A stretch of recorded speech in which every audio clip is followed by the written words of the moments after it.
Question, what are you doing next Wednesday when the Boston Celtics open up the NBA regular season?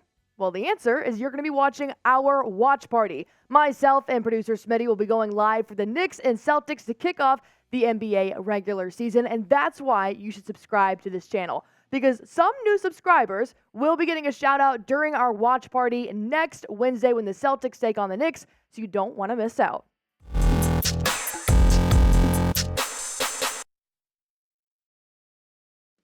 The Boston Celtics preseason games are finally over. The Celtics did go with 4 wins and 1 loss throughout the preseason, but overall we got a lot of takeaways from what we saw. So we're going to break down the winners and losers from the Boston Celtics preseason, and we got to start off with the man himself, Preseason P. Of course, Payton Pritchard is going to be a winner in this column because when you look at what he did in the preseason, just after he got his contract extension, he got that back, and he showed why.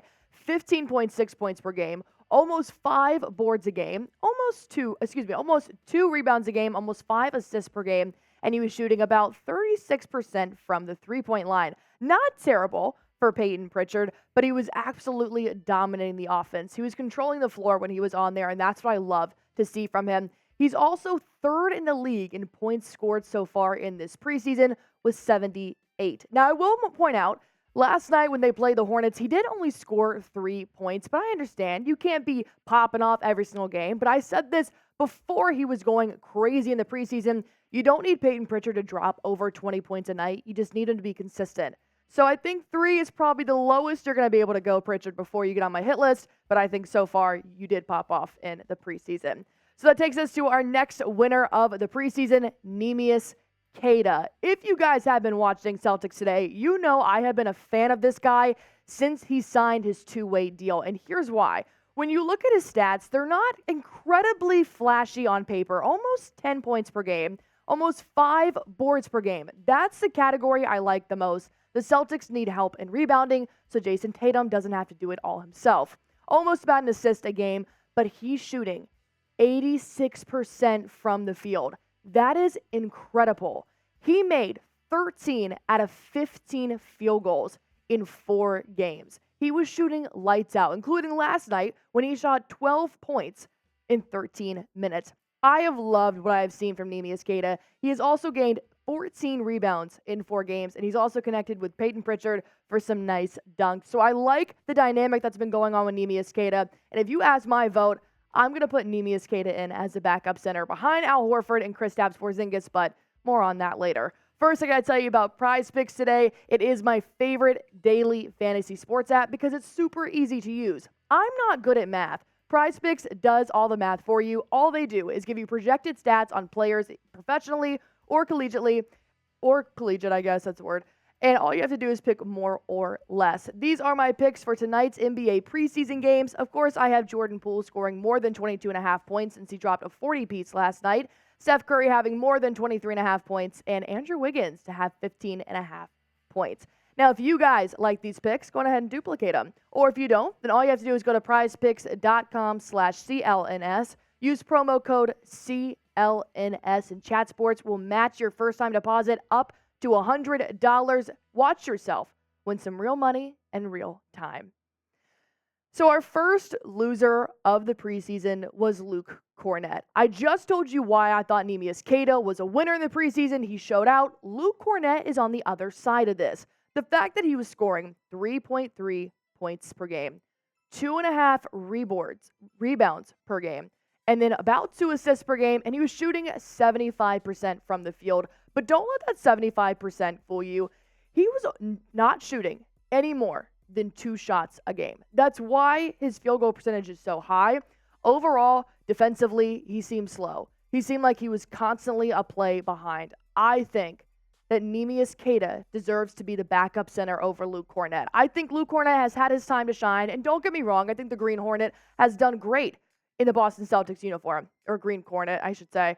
But overall, I think it's time for Neemias Queta to shine. I think he deserves a standard deal. I think he has shown Joe Mazzulla in the front office that he can be more aggressive and he can be more of a playmaker than Luke Kornet can be. But I want to hear from you guys.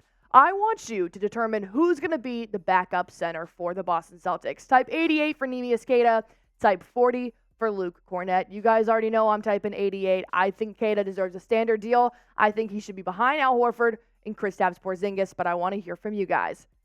Well, speaking of Kristaps Porzingis, he, of course, is a winner in the preseason. This man came to the Boston Celtics over the summer, and he looks like he's been playing with this team for years. He fits in so seamlessly in the offensive lineup. When you look at his preseason stats, averaging 15.5 points per game, 7.5 rebounds per game, about a block per game, which isn't terrible, shooting 53 from the field, which is pretty good for Kristaps Porzingis, but his three-point percentage is at 50%. My favorite thing that I saw from Kristaps Porzingis during the preseason games was that not once, but twice, they started off the game with a three from Porzingis in the corner. I love big guys that can shoot.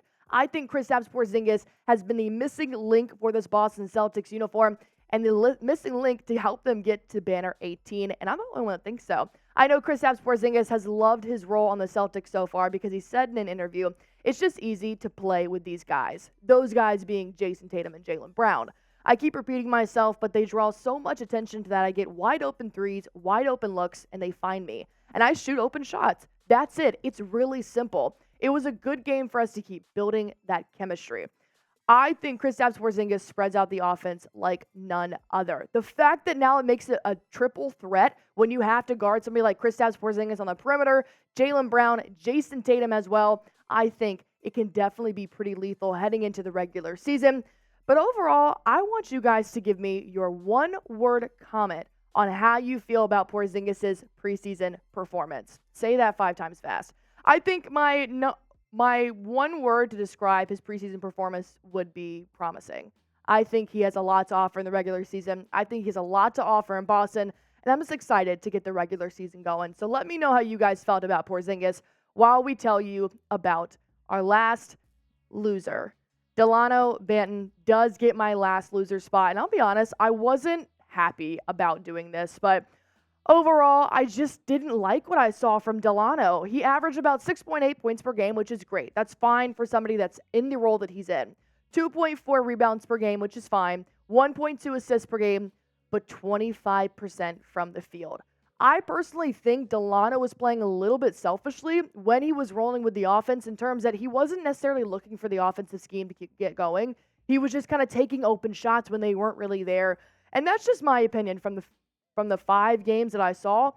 I don't think I was impressed with Delano Banton as much as I wanted to. Maybe that's why he fell harder on my loser list than my winners list. But overall, I do think the Celtics can use somebody else in that position. If not, send him down to Maine and see how that can go. But overall, I don't see him playing a lot of time in the Boston Celtics regular season. But that is my final loser of the list. I want to hear from you guys. Who was your biggest winner from the preseason? Of course, we said that we think Payton Pritchard, Neemias, Queta, and Kristaps Porzingis, but there's about 13 other guys you can pick from in terms of who you thought were winners. Just type that in the comment. And like I said before, subscribe to the channel because new subs will possibly get a shout out on our next watch party, which is going to be on Wednesday against the New York Knicks to kick off the 2023 NBA season.